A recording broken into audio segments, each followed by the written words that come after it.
Hello everyone. देखिएगा अपन ने last class में लास्ट लेक्चर के अंदर vapour pressure and ideal non ideal solution इस वाले कंसेप्ट को कंप्लीटली क्लियर कर चुके थे। न्यूमेरिकल सारे हो गए थे।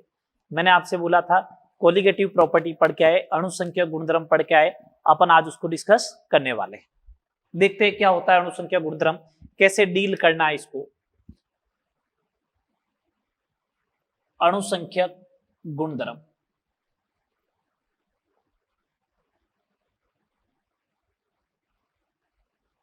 कोलिगेटिव प्रॉपर्टी, कोलिगेटिव प्रॉपर्टी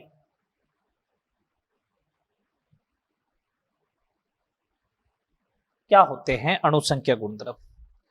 देखिएगा विलियन के वे गुणधर्म, क्या डेफिनेशन इसकी। फर्स्ट नंबर पॉइंट, विलियन के वे गुणधर्म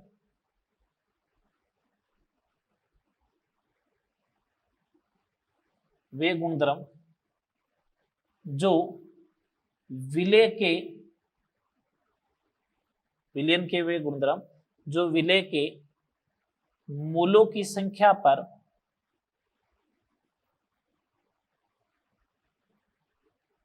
निर्भर करते हैं, अणुसंख्यक गुणधर्म कहलाते हैं।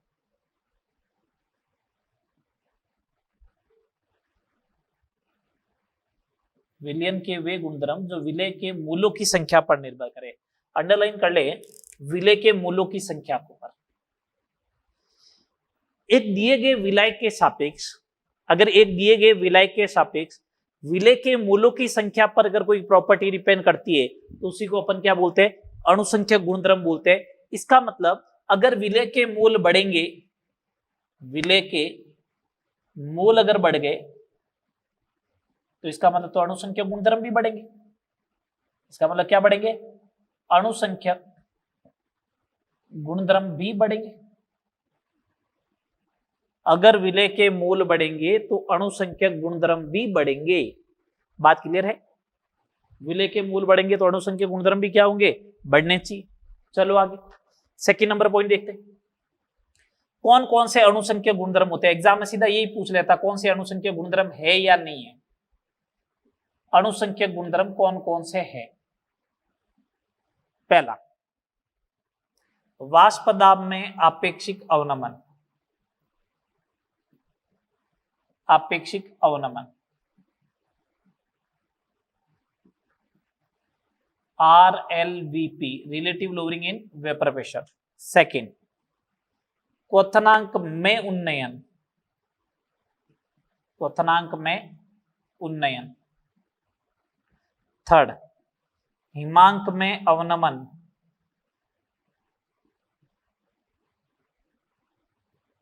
फोर्थ, परासरण दाब, परासरण दाब।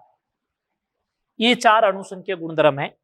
कौन कौन से, RLVP वाष्प दाब में आपेक्षिक अवनमन, क्वथनांक में उन्नयन, हिमांक में अवनमन और परासरण दाब। अगर आपसे पूछ ले क्वथनांक अणुसंख्यक गुणधर्म है क्या, नहीं है। क्वथनांक नहीं है, क्वथनांक में उन्नयन है। ठीक है। थर्ड नंबर पॉइंट देखें। थर्ड नंबर पॉइंट क्या, परिणाम अच्छा प्राप्त हो। मतलब अणुसंख्यक गुणधर्म में जब भी आप कोई क्वेश्चन वगैरह करते हो या परिणाम अच्छा प्राप्त हो, फॉर बेटर रिजल्ट, अच्छा प्राप्त हो, उसके लिए, परिणाम अच्छा प्राप्त हो उसके लिए क्या होना चाहिए, परिणाम अच्छा प्राप्त हो उसके लिए विलयन तनु होना चाहिए, विलयन तनु होना चाहिए। सॉल्यूशन डाइल्यूट होना चाहिए। इसका मतलब क्या, विलय की मात्रा जो होगी वो विलय के सापेक्ष क्या होगी, कम होगी। अगर विलयन तनु होता है उस कंडीशन में कैपिटल एम को स्मॉल एम के इक्वल कंसीडर कर सकते हो। मूलरता को मूलरता के इक्वल कंसीडर कर सकते हैं जब विलयन कैसा हो, तनु हो। अगर आपको इसका यूज पूछ ले कि अणुसंख्यक गुणधर्म का यूज क्या है, तो अणुसंख्यक गुणधर्म का उपयोग, अणुसंख्यक गुणधर्म का उपयोग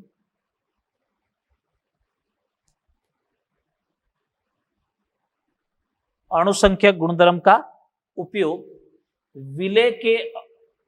विलेय का अणुभार ज्ञात करने में किया जाता है।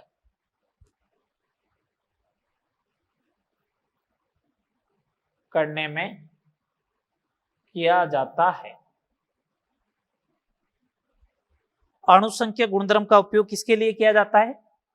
अणुसंख्यक गुणधर्म का उपयोग विलेय का अणुभार ज्ञात करने में किया जाता है। तो अपना हर क्वेश्चन जो होगा, हर न्यूमेरिकल्स जो होगा, वो यहीं पे आके अटकेगा। आपको क्वेश्चन में ये दिया जाएगा, calculate the molecular mass of solute, विलेय का अणुभार बताओ क्या आएगा। हर क्वेश्चन यही आएगा। ठीक है बात। चलो देखते हैं कौन कौन सी कॉलिगेटिव प्रॉपर्टी है। फर्स्ट कॉलिगेटिव प्रॉपर्टी अपन हेडिंग लगाते हैं RLVP, वाष्प दाब में आपेक्षिक अवनमन। वाष्प दाब में आपेक्षिक अवनमन। कोई भी प्रॉपर्टी कॉलिगेटिव प्रॉपर्टी कब होगी? जब वो किसके ऊपर डिपेंड करे? मोलों की संख्या पर। किसके? विलेय के। ये लीजिएगा साहब। ठीक है, अब अपन चेक करते हैं।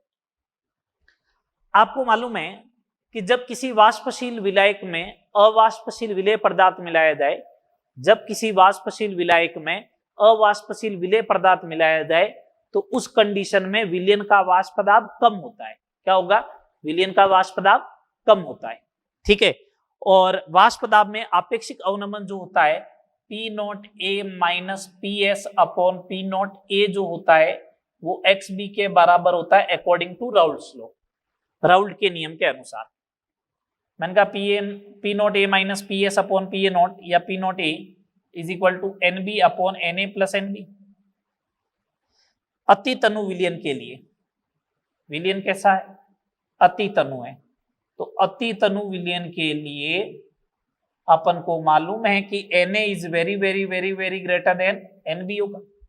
अगर Na is very very greater than NB होगा तो उस कंडीशन में P naught A minus PS upon P naught A, P naught A minus PS upon P naught A is equal to क्या होगा? NB अपॉन NA होगा। बोलो ये होगा। अब सुनना बात तुरंत से। विलेय की दी गई मात्रा के लिए, सॉरी विलायक की दी गई मात्रा के लिए, विलायक की दी गई मात्रा के लिए, तो मैंने जैसे ही बोला ना विलायक की दी गई मात्रा के लिए, तो इसका मतलब ये हो गया कि NB जो हो गया वो तो फिक्स्ड हो गया। सॉरी NA जो हो गया वो क्या हो गया? फिक्स्ड हो गया। अगर मैंने बोला विलायक की दी गई मात्रा, इसका मतलब Na जो है वो फिक्स्ड है। Na फिक्स्ड है तो इसका मतलब P naught A minus PS upon P naught A जो होगा वो डायरेक्टली प्रोपोर्शनल टू आएगा NB के, आएगा NB के डायरेक्टली प्रोपोर्शनल। ये हो गया RLVP। ये क्या हो गया? RLVP, relative lowering in vapour pressure is directly proportional to विलेय के मोल। तो कॉलिगेटिव प्रॉपर्टी होगी या नहीं होगी? बताओ, होगी ना कॉलिगेटिव प्रॉपर्टी? बोलो। तो ये कॉलिगेटिव प्रॉपर्टी हो गई, ये प्रूव हो गया, ये प्रूव हो गया कि ये कॉलिगेटिव प्रॉपर्टी है। कौन सा? वाष्प दाब में आपेक्षिक अवनमन। एक बात और समझिएगा, मैं अगर ये बोल रहा हूं कि P naught A minus PS upon P naught A is equal to, ये डाइल्यूट सॉल्यूशन के लिए है भैया, ये डाइल्यूट सॉल्यूशन के लिए है। मैंने तुमसे क्वेश्चन दिया था राउल्ट नियम का स्टेटमेंट कौन सा है, तो मैंने तो वहां ऐसा लिखा ही नहीं था कि डाइल्यूट है या नहीं है, तनु है या नहीं, तो उसमें अपना आंसर ये वाला बना ही नहीं था, है ना। ये तो तनु माना है तब ये बना है। NB अपॉन, इसको लिख दूं WA इंटू MA। बोलो, WA विलेय का भार, विलायक का भार, और MA क्या? विलायक का अणुभार। अब जैसे मैंने जल लिया विलायक, तो जल जैसे ही विलायक लूंगा तो उसका अणुभार तो फिक्स हो गया ना 18, तो ये तो फिक्स है। तो इसका मतलब P naught A minus PS upon PA not जो आएगा वो डायरेक्टली प्रोपोर्शनल टू आएगा मोलेलिटी के, डायरेक्टली प्रोपोर्शनल टू आएगा मोलेलिटी के। ये PA नॉट भी कांस्टेंट है, वैसे तो PA नॉट भी कांस्टेंट है, तो PA naught minus PS is directly proportional to molality. बोलो हाँ या ना, समझ में आया? PA naught minus PS is directly proportional to किसका आएगा? मोलेलिटी के आएगा। एक फिक्स मास कोई भी एक दिए गए विलायक के लिए अगर मैंने जल ले लिया तो Ma क्या आएगा, कांस्टेंट आएगा, तो NB अपॉन WA, विलय के मोल बटा विलय का भार क्या बनता है, मोलेलिटी। तो कोई अणुसंख्यक गुणधर्म जो होता है वो मोलेलिटी के भी क्या होता है, समानुपाती होता है। ये यहां पे प्रूव हुआ। बात सारी क्लियर। अब इसके ऊपर न्यूमेरिकल देखते हैं। न्यूमेरिकल्स में सबसे ज्यादा कंफ्यूजन क्या होता है मालूम है? न्यूमेरिकल्स में सबसे ज्यादा कंफ्यूजन होता है सर जो पहले वाले 3 फॉर्मूले बताए थे वो लगाए या अब ये नया फॉर्मूला आया वो लगाए। तो देखते आते न्यूमेरिकल की बात करते। ये फॉर्मूला तो तभी लगेगा जब अति तनु विलयन होगा, तभी लगेगा, अदरवाइज नहीं लगेगा, ध्यान रखना। ठीक है, चलो आगे देखो, बात करते हैं न्यूमेरिकल्स की।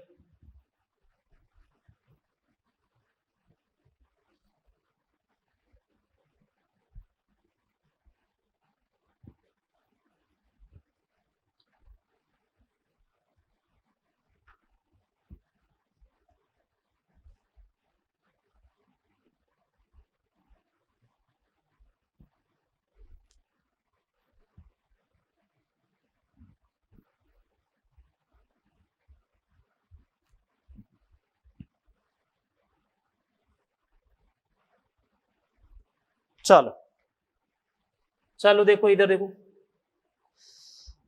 अपन देखते हैं न्यूमेरिकल फर्स्ट। 3-4 न्यूमेरिकल बता रहा हूं, इनके ऊपर आपको समझना है। शुद्ध बेंजीन का वाष्प दाब, एनसीईआरटी का ही क्वेश्चन है। शुद्ध बेंजीन का वाष्प दाब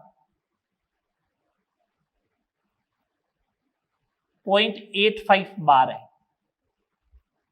ठीक है, 0.5 ग्राम एनवीएस अवाष्पशील विलेय पदार्थ एनवीएस को 39 ग्राम बेंजीन में मिलाने पर पीएस विलियन का वाष्प दाब 0.845 बार हो जाता है।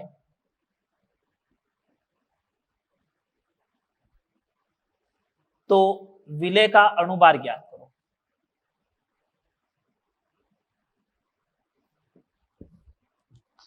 सुनना, बात को ढंग से सुनना, जो बोल रहा हूं वो काम की चीज, उसी के अकॉर्डिंग अपन काम करते हैं हमेशा।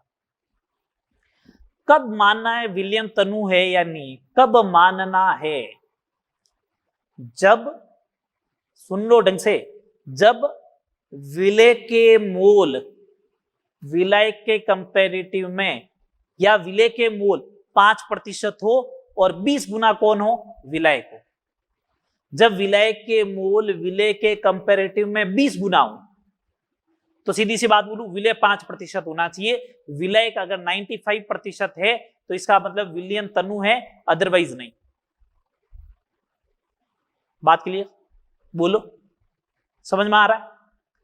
चलो, अगर कभी आपने आंसर कैलकुलेट कर लिया और थोड़ा सा दिमाग लगाना कि ये तनु है या नहीं है आंसर आने के बाद, तो आपको अपना मालूम चल जाएगा आपने फॉर्मूला लिखा है वो गलत लिखा है या सही लिखा है, और प्रैक्टिस करोगे तो अपना आइडिया चल ही जाएगा। ठीक है, सुनो बात, मैं लगा रहा हूं, मेरे को तो मालूम चल रहा है कि 0.5 ग्राम को एनवीएस इसके कंपैरेटिव में तो कमी है। ठीक है, डाइल्यूट मान सकता हूं, और आगे और मालूम चल जाएगा P0A माइनस PS। और जब अणुभार ही ज्ञात करना है तुम लोगों को, जब अणुभार ही ज्ञात करना है, डाइल्यूट मान रहा हूं, तो P0A minus PS upon P0A is equal to NB upon Na। ये डाइल्यूट मान लिया। P0A की वैल्यू कितनी है बोलो, 0.85 minus 0.845 upon 0.85 is equal to NB। NB कितने मोल है, 0.5 gram upon molecular weight M। 39 upon benzene का मोलिकुलर वेट कितना होता है, 78। 1/2 2 ऊपर जाएगा तो हो जाएगा 1।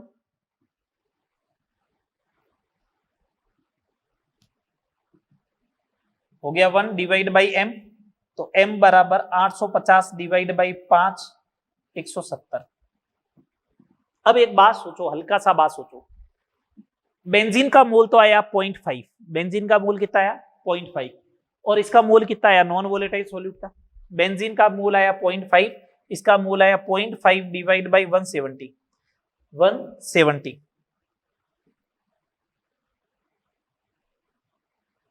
ये आधा है, इसका मतलब बेंजीन के मोल 170 गुना है। कितने गुना है, 170। मैं तो 20 गुना ही बोल रहा हूं, 20 गुना हो तो डाइल्यूट मान लो। यहाँ तो बेंजीन के मोल देखो 170 गुना है, 170 से मल्टीप्लाई करोगे इस वाली इक्वेशन को, 170 से मल्टीप्लाई करोगे तब आएगा ना 1/2, 1/340 को 170 से मल्टीप्लाई करोगे। इसका मतलब ये हुआ सॉल्यूशन डाइल्यूट है। सेकेंड नंबर क्वेश्चन,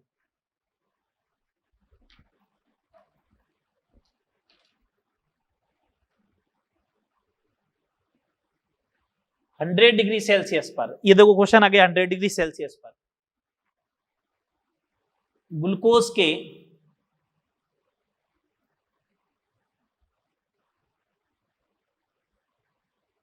मोलल जलीय विलयन, मोलल जलीय विलयन के वाष्प दाब का अवनमन ज्ञात करो, ये दिया। ठीक है बात, ये अपन को दे रखा है, तो अब इसको अपन कैसे करेंगे। 100 डिग्री सेल्सियस पर ग्लूकोज के मोलल जलीय विलयन के वाष्प दाब का अवनमन पूछा है।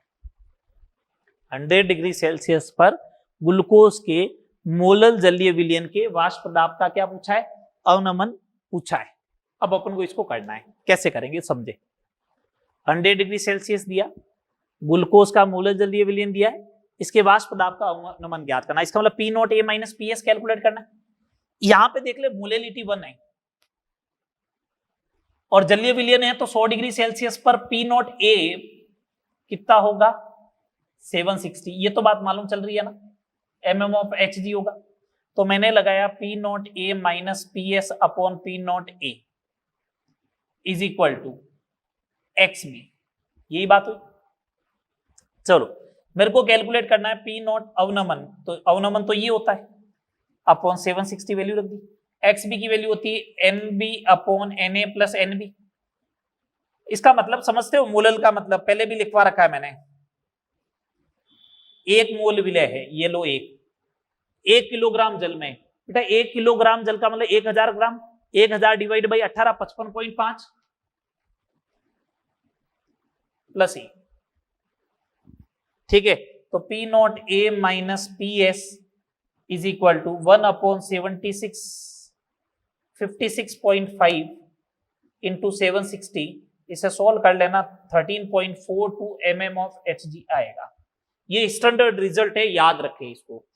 तो कोई भी क्या मैंने ग्लूकोज का कहीं पे यूज लिया, क्या कहीं पे यूज नहीं लिया, ये ग्लूकोज की जगह यूरिया हो तो कोई फर्क नहीं पड़ेगा, है ना।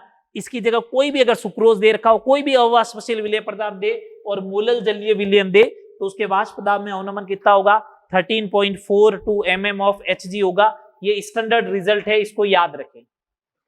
ठीक है, चले आगे, चले next question number 3। Question number 3 क्या है, क्वेश्चन नंबर 3। क्वेश्चन नंबर 3 ये दे रखा है 100 ग्राम जल में कितना ग्राम यूरिया मिलाया जाए, कितना ग्राम यूरिया मिलाया जाए कि वाष्प दाब में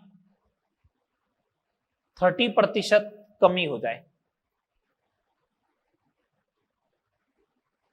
30% क्या हो जाए, कमी हो जाए।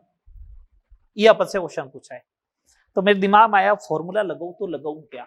किसी ने कहा मान लो डाइल्यूट है, मैंने कहा ठीक है मान लिया, तुम लोग कह रहे हो तो P0 A minus PS upon P0 A is equal to NB upon Na, अगर सॉल्यूशन डाइल्यूट हुआ तो अपन ने कहा पहले P0 A मान लो 100 है, तो PS 30% कमी हो जाएगी तो 70 हो जाएगा। मैंने कहा हाँ सही बात है। तो ये 100 minus 70 divide by 100 is equal to NB, मालूम नहीं है, Na हो गया 100 डिवाइड बाई 80, सही बात। 30 divide by 100 is equal to 18 NB upon 100, 100 से 100 cancel, NB is equal to 30 divide by 18। यही तो हुआ है क्या, नहीं। ये आ गया क्या, मोल्स ऑफ यूरिया। क्या आ गया, मोल्स ऑफ यूरिया। तो मास ऑफ यूरिया देखो तो 30 डिवाइड बाई 18 इंटू 60, नहीं कटेगा। चलो ये तो कटेगा ना 10 और ये हो जाएगा 3, 10 कितना हो गया 100 ग्राम। 100 ग्राम आ गया यूरिया का मास, 100 ग्राम आया। मेरा दिमाग इसका एक बार, मैं कहा 100 ग्राम का मतलब 1.5 मोल तो आया ही है, 90 ग्राम में 1.5 मोल हो जाता है। वाटर के कितने मोल है 5, यूरिया के मोल कितने, वाटर के 5.5 ही तो है, और यूरिया के कितने मोल आ गए 1.5 से ज्यादा। क्या वाटर यूरिया के कंपैरेटिव में 20 गुना है क्या? नहीं है। जब 20 गुना नहीं है तो आपने फॉर्मूला कैसे लगा दिया ये? तो जैसे ये लगाया और आंसर आया, मेरे दिमाग में कहा ऐसा तो होना नहीं चाहिए, तो अपन ने फॉर्मूला लगाया गलत। अब फॉर्मूला ये नहीं लगना चाहिए था। ये बात समझ में आई या नहीं आई? आई बात समझ में थोड़ी बहुत। अगर ये बात समझ में आई है तो अब देखना कितना फर्क आएगा वो देखे। P naught A minus P S upon P naught A is equal to, फिर तो लगना चाहिए था ये। मैंने कहा कोई जरूरी थोड़ी नहीं ये लगाऊं, मैं ये लगा दूं तो पीएस लिख दिया इधर, क्या फर्क पड़ता है? वही वाला फॉर्मूला राउल्स लॉ वाला, डाइल्यूट नहीं माना हुआ है। ठीक है, 100 minus 70 30 divide by 70, n b calculate करना है, एन ए 100 डिवाइड बाई 18, ये लो n b is equal to 3/7 into 100 by 18, 100 upon 42। तो मास कितना आ जाएगा यूरिया का 100 अपॉन 42 इंटू 60, ये हो जाएगा 7, ये हो जाएगा 10, 1000 बट्टा 7, 142 ग्राम आएगा अप्रोक्सीमेट। कितना आएगा 142। तो जब तुमने डाइल्यूट माना तो आया 100, और जब एक्यूरेट कितना आ रहा है 142, डिफरेंस आया ना। अगर डाइल्यूट मानते हो तो एरर आ गई ना, डाइल्यूट मानने पर एरर नहीं आनी चाहिए, तब तो रियल में वो डाइल्यूट है, और डाइल्यूट है ही नहीं और तुमने मन मर्जी से मान लिया तो आंसर क्या आएगा गलत आया। तो समझ में आ गया कब डाइल्यूट। पहले ऑप्शन चेक करो, उसमें 100 ग्राम भी दे रखा होगा ऑप्शन में, 100 आते ही तुम लोग सोचोगे अच्छा आंसर आ गया और टिक कर दिया, गलत हो जाएगा। ठीक है, पहले ये चेक तो करो कि आपने डाइल्यूट माना वो कंडीशन सेटिस्फाई हो रही है या नहीं हो रही है। कंडीशन सेटिस्फाई का मतलब क्या कि तुम लोगों ने तो ये बोला था कि इतना होना चाहिए, 20 गुना सॉल्वेंट होना चाहिए, कहां आ रहा है 20 गुना? आ ही नहीं रहा है, बताओ। बात क्लियर हो गई सारी, कौन सा फॉर्मूला कब लगाना है। प्रैक्टिस करो, उस समय ध्यान रखना, अपना आंसर आ जाए उस समय मैच करवा लेना।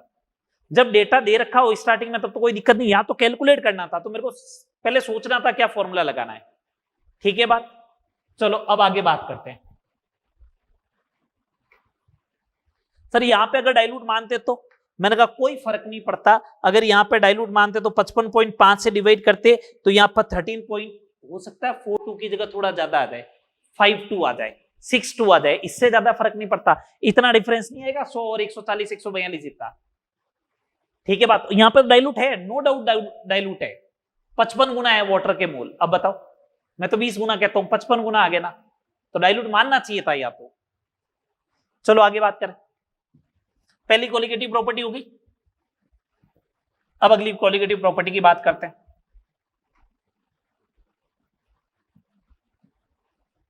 अगली क्वालिटेटिव प्रॉपर्टी की बात करते हैं।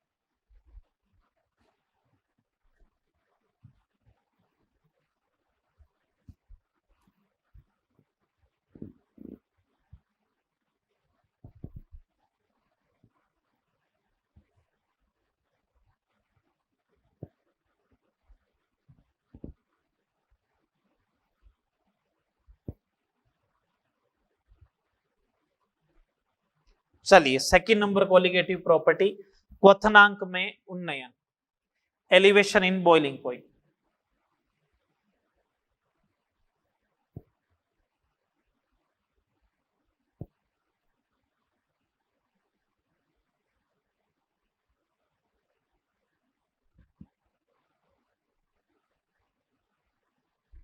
Elevation in boiling point.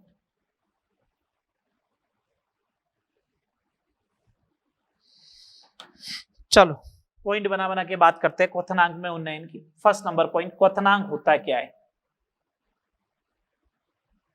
Boiling point खुद क्या होता है। क्वथनांक एक ऐसा ताप है जहां पर द्रव का वाष्प दाब एट बॉइलिंग पॉइंट, द्रव का वाष्प दाब जो है वो किसके बराबर हो जाए, वायुमंडलीय दाब के बराबर हो जाए, उसी को अपन क्या बोलते हैं, क्वथनांक बोलते हैं। एक ऐसा टेम्परेचर जहां पे द्रव का वाष्प दाब वायुमंडलीय दाब के बराबर हो जाए, मींस वेपर प्रेशर किसके बराबर हो जाए, एटमॉस्फेरिक प्रेशर के बराबर हो जाए, उसी को अपन क्या बोलते हैं, वाष्प दाब बोलते हैं। ठीक है। अगर मैंने जैसे एग्जांपल लिखा कि किसी द्रव का वाष्प दाब या किसी द्रव का बॉइलिंग पॉइंट 80 डिग्री सेल्सियस है, तो इसका मतलब ये होगा कि at 80 degree Celsius 80 degree Celsius पर वेपर प्रेशर ऑफ लिक्विड जो होगा, द्रव का जो वाष्प दाब होगा, वो किसके बराबर आएगा, 1 atm एटमॉस्फेरिक प्रेशर, मतलब 760 ऑफ mm ऑफ Hg होता है। यही तो प्रॉपर्टी मैंने काम में ली थी, उस क्वेश्चन में याद करो, यही तो प्रॉपर्टी काम में ली थी। 760 degree Celsius, sorry 100 degree Celsius पर जलीय विलयन का वाष्प दाब मैंने कितना माना था, 760 होगा। ये देखो यहां से आई है प्रॉपर्टी। ठीक है। अब सेकेंड नंबर पॉइंट, क्वथनांक में उन्नयन क्यों होता है, समझना बात, ढंग से समझे, मैं पहले बोल रहा हूं वो समझना। जब किसी वाष्पशील विलायक में अवाष्पशील विलेय पदार्थ मिलाया तो वाष्प दाब में कमी हो गई कमी। चलो, वाष्प दाब में कमी हुई तो बॉइलिंग पॉइंट जो होता है इनवर्सली प्रोपोर्शनल टू होता है वेपर प्रेशर के। तो अगर वेपर प्रेशर, अब आपने कहा वाष्प दाब में कमी हो गई, इसका मतलब बॉइलिंग पॉइंट बढ़ गया। वाष्प दाब में कमी हुई, इसका मतलब बॉइलिंग पॉइंट क्या हो गया, बढ़ गया। ये क्वथनांक में उन्नयन हो गया। बोलो, मैं और समझाता हूं कैसे, और समझिएगा। थर्ड नंबर पॉइंट में मान लो ये 1 atm की लाइन है, 760 mm ऑफ Hg की लाइन, समझना बस, ये 700 mm ऑफ Hg की लाइन है। आपने क्या किया, पहले यहां पे था आपके पास एक द्रव था जिसका वाष्प दाब किसी पर्टिकुलर टेम्परेचर पे कितना था, मान लिया 700 था। अब आपको बोला कि बताओ इसका वाष्प दाब, इसका क्वथनांक कब आएगा, तो मैं कहा ये काम करो, इसको गर्म करो, गर्म करोगे तो वेपर टेम्परेचर बढ़ाओगे तो वेपर प्रेशर बढ़ेगा। तो ये 700 से वेपर प्रेशर बढ़ के जैसे ही 760 होगा, बस काम हो गया आपका, बॉइलिंग पॉइंट आ गया। तो आपको बढ़ाना कितना है वेपर प्रेशर, 60 बढ़ाना है वेपर प्रेशर। तो 60 बढ़ाने के लिए आपने कुछ टेम्परेचर दे दिया, मान लो ये 70 डिग्री सेल्सियस पे था, आपने 30 डिग्री सेल्सियस दिया, टेम्परेचर बढ़ गया। तो 100 डिग्री सेल्सियस पहुंचते ही आ गया, तो इसका मतलब इसका वेपर प्रेशर द्रव का क्या हो गया, 100। अब आपने क्या किया, जैसे ही नॉन वोलेटाइल सॉल्यूट मिलाया तो वाष्प दाब तो कम होगा। अब 700 की जगह कितना हो जाएगा, 650। ये लो 650 की लाइन यहां पे आ गई। अगर 650 की लाइन यहां पे आ गई, अब अगर मेरे को बोले इसका वाष्प दाब फाइंड आउट करना है, अगर इसका बॉइलिंग पॉइंट फाइंड आउट करना है, तो मेरे को यहां से लेके यहां तक इसका वाष्प दाब बढ़ाना पड़ेगा। कितना बढ़ाना पड़ा, 110। ऑब्वियसली जो है वो 110 वेपर प्रेशर बढ़ाने के लिए टेम्परेचर ज्यादा तो देना पड़ेगा ना, 30 के कंपैरेटिव में ज्यादा देना पड़ेगा। 50 दे दिया तो पहले 70 पे तो था ही, 50 दे दिया तो कितना हो गया, 120 डिग्री सेल्सियस पे जाके इसका वेपर प्रेशर 760 के बराबर हुआ, 120 डिग्री सेल्सियस पे। इसका मतलब क्या हुआ, बॉइलिंग पॉइंट क्या हो गया, एलिवेट हो गया, बढ़ गया ना। ये बात समझ में आई क्या, कैसे बढ़ा। अब मैं ग्राफिकल बात करता हूं, ग्राफ से कैसे पता करूंगी। ये लो,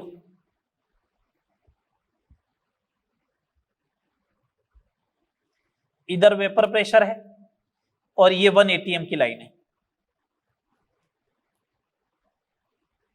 ये 1 atm की लाइन, ठीक है। चलो, मैंने क्या किया, एक द्रव था प्योर सॉल्वेंट, तो उसका वाष्प दाब का ग्राफ ऐसा आता है, ये प्योर सॉल्वेंट, शुद्ध विलायक।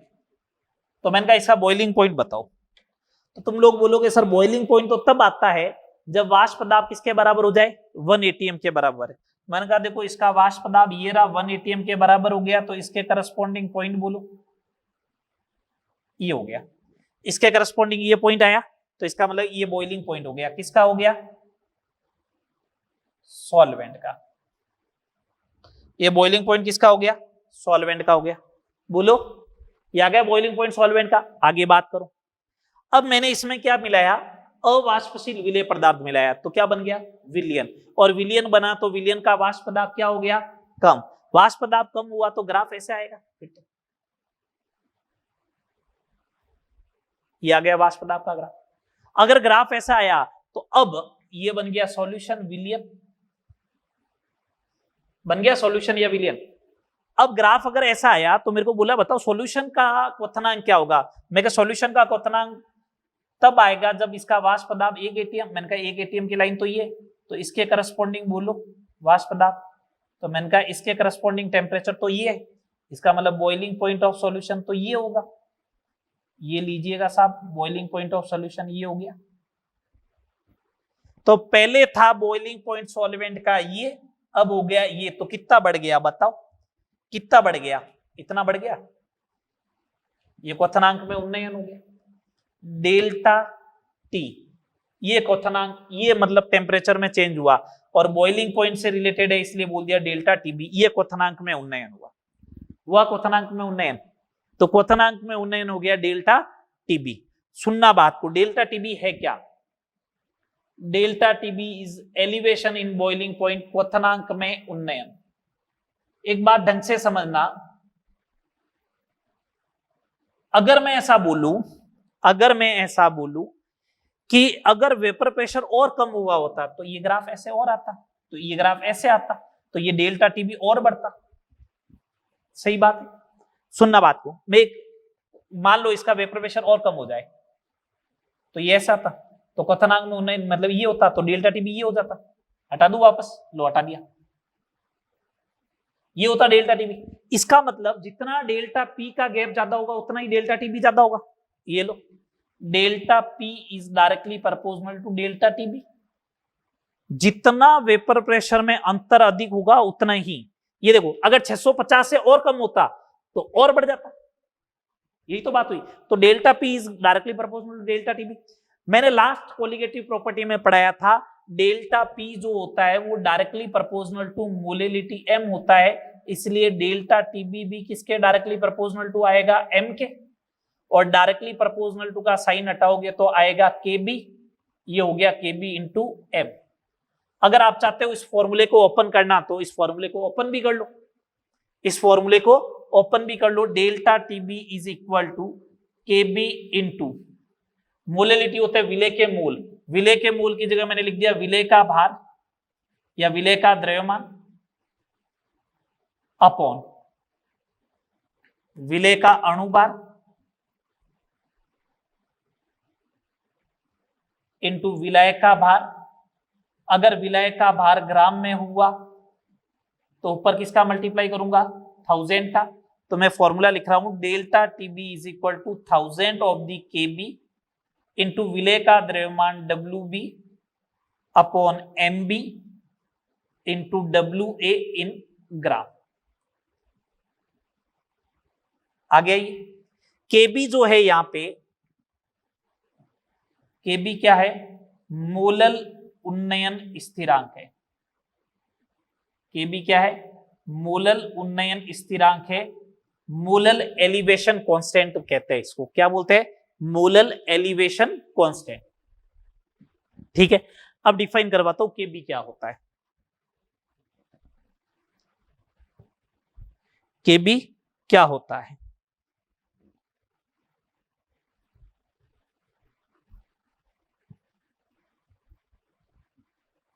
चलो केबी देखते हैं।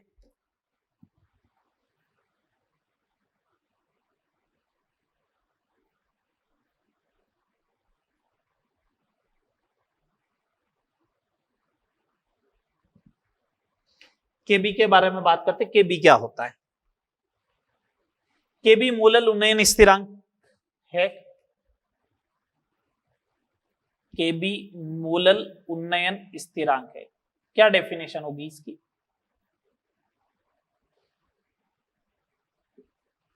देखेगा व्हेन, यदि मोलिलिटी 1 हो तो delta TB is equal to किसके बराबर हो जाएगा, केबी के। इसमें मोलिलिटी 1 रखो ना, एम की वैल्यू 1 रखोगे, डेल्टा टीबी किसके बराबर हो गया, केबी। तो मैं ऐसा बोल दूं क्या, एक मोलल विलियन, 1 मोलल विलियन के क्वथनांक में उन्नयन को, के क्वथनांक में उन्नयन को मोलल उन्नयन स्थिरांक कहते हैं। एक मोलल विलयन के क्वथनांक में उन्नयन को मोलल उन्नयन स्थिरांक कहते हैं। एक मोलल विलयन के क्वथनांक में उन्नयन को मोलल उन्नयन स्थिरांक कहते हैं। एक मोलल विलयन लेना है, एक मोलल विलयन के क्वथनांक में उन्नयन को मोलल उन्नयन स्थिरांक कहते हैं। ठीक है बात, ओके। अब समझिएगा बात को। एक मोलल विलयन के क्वथनांक में उन्नयन को ही अपन क्या बोलते हैं, मोलल उन्नयन स्थिरांक। यूनिट क्या हो जाएगी इसकी, यूनिट हो जाएगी, देखिएगा Kb बराबर हो जाएगा डेल्टा टीबी अपॉन एम। तो इसका मतलब केल्विन पर मोलल, या फिर मोललिटी को क्या लिख सकते हो, किलोग्राम पर मोल। तो इसका मतलब सॉरी मोल पर केजी, तो इसको लिख सकते हो केल्विन किलोग्राम पर मोल, ये भी हो सकती है इसकी यूनिट। ठीक है, इसको कैलकुलेट करने का एक तरीका है, उसको ध्यान रख ले आप। केबी को कैलकुलेट कैसे करते हैं, KB is equal to M R TB square upon 1000 of the delta H V, या फिर R TB square upon 1000 of the L V. ये कैलकुलेट करने का एक फॉर्मूला है, ध्यान रखना है। इसके ऊपर कभी न्यूमेरिकल नहीं बनेगा, अगर दे भी रखा है कहीं पे तो करने की जरूरत नहीं है। कौन सॉल्व करेगा, अगर जल का हो गया तो जल का बॉइलिंग पॉइंट क्या होता है 373 373, उसका स्क्वायर कैसे करोगे, डेल्टा एच वी से मल्टीप्लाई करना, आर से मल्टीप्लाई करना, पॉसिबल काम थोड़ी ना है। अरे 1 मिनट में क्वेश्चन पूछता है, इतना थोड़ी करवाएगा। ठीक है बात। अब यहाँ पे कौन क्या है पैरामीटर वो देख लो, एम विलायक का अणुभार, विलायक का अणुभार, आर गैस कांस्टेंट है ही है, गैस कांस्टेंट, टीबी विलायक का बॉइलिंग पॉइंट। ठीक है, अच्छा डेल्टा एच वी वाष्पन की एंथैल्पी, अच्छा एलवी वाष्पन की गुप्त उष्मा, वाष्पन की गुप्त उष्मा। ये सारे पॉइंट हो गए, हो गए कैलकुलेशन करने का, कैसे उन्नयन हुआ वगैरह सारे आगे। क्वथनांक में उन्नयन सीधी सी बात ऐसा बोल दूंगा, boiling point of solution minus boiling point of solvent. बात क्लियर सारी, न्यूमेरिकल करेंगे उस समय और अच्छे से क्लियर हो जाएंगे सारे पॉइंट। अब अपन थर्ड बात करते हैं, देखो न्यूमेरिकल क्वथनांक में उन्नयन और हिमांक में अवनमन के सेम बनेंगे, इसलिए पहले हिमांक में अवनमन पढ़ा देते, उसके बाद अपन इनके न्यूमेरिकल्स देखेंगे। Third colligative property,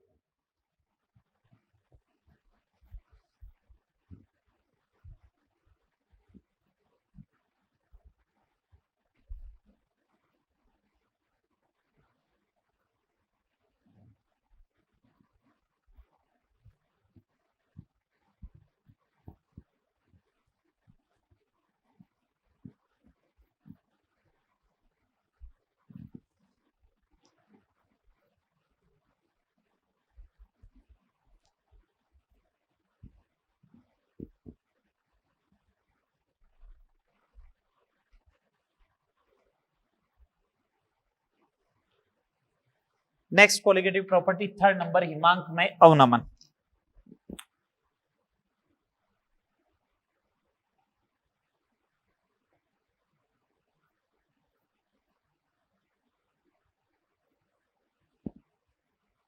depression in freezing point, depression in freezing point, हिमांक में अवनमन। पॉइंट बना बना के अपन बात करते हैं। सबसे पहले हिमांक होता क्या है, फिर आगे एक एक पॉइंट की बात करते जाएंगे। ठीक है, चलिए देखिए फर्स्ट नंबर पॉइंट, हिमांक क्या होता है। फ्रीजिंग पॉइंट हिमांक,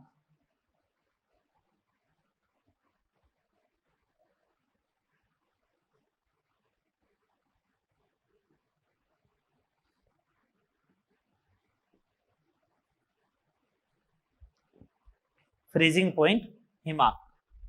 हिमांक एक ऐसा बिंदु है, हिमांक एक ऐसा ताप है एक ऐसा ताप है, टेम्परेचर है, जहां पे vapour pressure of solid solvent, ठोस विलायक, और vapour pressure of liquid solvent क्या हो जाए, बराबर हो जाए। इसका मतलब ठोस एवं द्रव, ठोस एवं द्रव साम्य अवस्था में हो। कौन सी अवस्था में हो, साम्य अवस्था में हो। उसी को अपन क्या बोलते हैं, फ्रीजिंग पॉइंट बोलते हैं। ठीक है। हिमांक एक ऐसा टेम्परेचर है, हिमांक एक ऐसा ताप है जहां पे ठोस एवं द्रव साम्य अवस्था में होते, अर्थात ठोस विलायक एवं द्रव विलायक का वाष्प दाब क्या होना चाहिए, बराबर। और ठोस विलायक कैसे, मैंने कहा जैसे पानी लो, पानी कब लिक्विड, पानी का द्रव विलायक है पानी, H2O का द्रव विलायक पानी है, और H2O का सॉलिड सॉल्वेंट कौन है, बर्फ है ना। तो आइस और वाटर एक दूसरे के इक्विलिब्रियम में हो, मतलब दोनों का वेपर प्रेशर क्या हो, बराबर हो, तो उसी को अपन क्या बोलते हैं, हिमांक बोलते हैं। चलो सेकंड नंबर पॉइंट, हिमांक में अवनमन कैसे होगा। ये वेपर प्रेशर, इधर टेम्परेचर, ठीक है बात, सुने बात को, वेपर प्रेशर और टेम्परेचर सुनना बात को से। जब मैंने किसी वाष्पशील विलायक में, जब मैंने किसी वाष्पशील विलायक में अवाष्पशील विलेय पदार्थ मिलाया तो वाष्प दाब में कमी हुई, तो हिमांक में भी क्या होगी, कमी होगी। ठीक है, तो हिमांक में भी क्या होगी, कमी होगी। कैसे कमी हो रही है मैं बता रहा हूं। ये सॉलिड सॉल्वेंट का ग्राफ है जो फिक्स रहेगा, लगभग इस टाइप से वेरिएशन करता है। ये सॉलिड सॉल्वेंट का ग्राफ है, इसको थोड़ा सा और इस टाइप से इंक्लाइन दिखा देता हूं। ये सॉलिड सॉल्वेंट है, मतलब बर्फ का ग्राफ है, वेपर प्रेशर ऐसे, ठीक है। अब थोड़े ग्राफिकल रिप्रेजेंटेशन इसके इस टाइप से ही हो गया ना, थोड़ा ध्यान रखना। ये इस टाइप से हो गया। ये लिक्विड सॉल्वेंट है, क्या है, द्रव विलायक है। तो मेरे को बोले वाह ये फ्रीजिंग पॉइंट बताओ, तो मैं फ्रीजिंग पॉइंट बोलूंगा इस ताप पर जान के दोनों के वाष्प दाब क्या हो गए, बराबर। तो ये फ्रीजिंग पॉइंट किसका आ गया, सॉल्वेंट का। किसका आ गया, सॉल्वेंट का। अब मैंने अवाष्पशील विलेय पदार्थ मिलाया तो ग्राफ नीचे शिफ्ट होगा, ये लो ग्राफ नीचे शिफ्ट हो गया। ये क्या बन गया, सॉल्यूशन। क्या बन गया, विलियन। अगर ये सॉल्यूशन बनाया तो अब वाष्प दाब कहां, सॉरी फ्रीजिंग पॉइंट कहां पे आएगा, अब यहां पे जाते हुए दोनों के क्या हो रहे हैं, बराबर हो रहे हैं। तो ये फ्रीजिंग पॉइंट किसका आ गया, सॉल्यूशन का आ गया। बोलो हाँ या ना। अगर ऐसा हुआ है, अगर ऐसा हुआ है तो इसका मतलब ये हुआ, पहले freezing point of the solvent इतना था, इस बार इतना हो गया, इसका मतलब कम हुआ। कितना कम हुआ, ये इतना कम हुआ, delta TF. Delta TF, delta TF है क्या, डेल्टा टीएफ है क्या, हिमांक में अवनमन है। क्या है, हिमांक में अवनमन है। डेल्टा टीएफ क्या है, हिमांक में अवनमन है। क्या होता है हिमांक में अवनमन, डेल्टा टीएफ हिमांक में अवनमन हो जाएगा विलायक का हिमांक माइनस विलियन का हिमांक।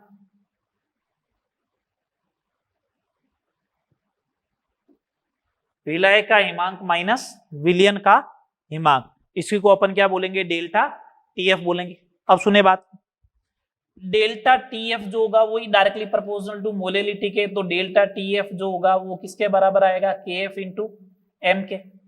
फॉर्मूला ओपन करके लिखोगे तो वही सेम बनेगा, delta TF is equal to 1000 into KF into W B upon M B.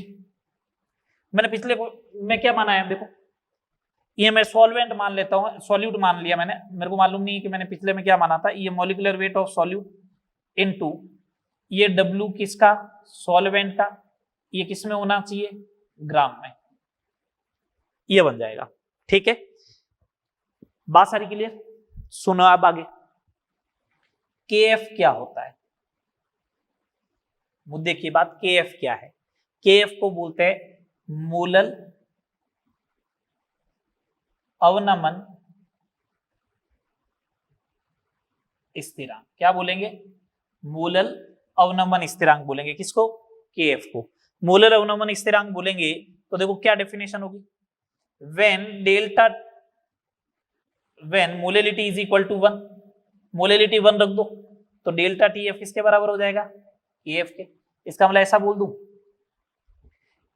1 molal विलियन के हिमांक में अवनमन को ही मोलल अवनमन स्थिरांक कहते हैं। यूनिट वही हो जाएगी सेम, केल्विन किलोग्राम पर मोल हो गई यूनिट। फॉर्मूला कैलकुलेट करने का सब सेम है, के एफ बराबर एम आर टी एफ का square upon 1000 delta H F या आर टी एफ का स्क्वायर अपॉन 1000 एल एफ। बस इसमें दो ही तो नहीं आए।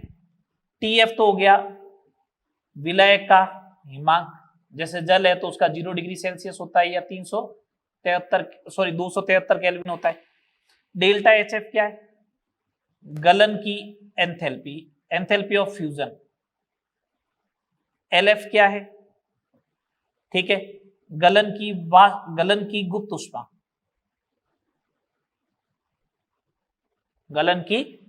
ऊष्मा, बात हो गई सारी क्लियर। 3 कोलिगेटिव प्रॉपर्टी अपन ने पढ़ ली है। एक थोड़ा यहां पे ध्यान रखिए, एक मैं इंपॉर्टेंट पॉइंट बता रहा हूं। एक मेथड है डेल्टा टीएफ कैलकुलेट करने का, उसको बोलते हैं रास्ट मेथड। क्या मेथड है, रास्ट मेथड। ये क्या कैलकुलेट करने का है, हिमांक में अवनमन डेल्टा टीएफ कैलकुलेट करने का मेथड है। इसमें ध्यान रखना विलायक जो है ना वो कपूर काम में लिया जाता है, कैम्फर बोलते हैं जिसे अपन, क्या बोलते हैं, कैम्फर। क्यों काम में लेते हैं, इसका केएफ जो होता ना बहुत उच्च होता है। केएफ की वैल्यू होती है लगभग 36 केल्विन किलोग्राम पर मोल के आसपास होती है। केएफ बहुत उच्च होता है। अगर केएफ उच्च होगा तो उस कंडीशन में देखो डेल्टा टीएफ भी ज्यादा है। डेल्टा टीएफ ज्यादा आएगा तो उसका मेजरमेंट करना क्या है, आसान है, एरर होने के चांसेस क्या है, कम है। तो कभी भी अगर लिखा हुआ है रास्ट मेथड में किस विलायक का काम में लिया जाता है तो अपना आंसर क्या हो जाएगा, कपूर। क्यों लिया जाता है, उसका केएफ क्या होता है, उच्च होता है। बात क्लियर, ठीक है, ओके। अगर केएफ ज्यादा होगा तो डेल्टा टीएफ ज्यादा होगा, डेल्टा टीएफ ज्यादा होगा तो एरर होने के चांसेस कम, ठीक है बात। तो ये अपने 3 कोलिगेटिव प्रॉपर्टी पढ़ा दी। अब 2 के न्यूमेरिकल करवाने, किसके, एलिवेशन इन बॉइलिंग पॉइंट और डिप्रेशन इन फ्रीजिंग पॉइंट। इन दोनों के न्यूमेरिकल करेंगे नेक्स्ट लेक्चर में, और उसके साथ ही अपन स्टार्ट करेंगे क्या, परासरण दाब।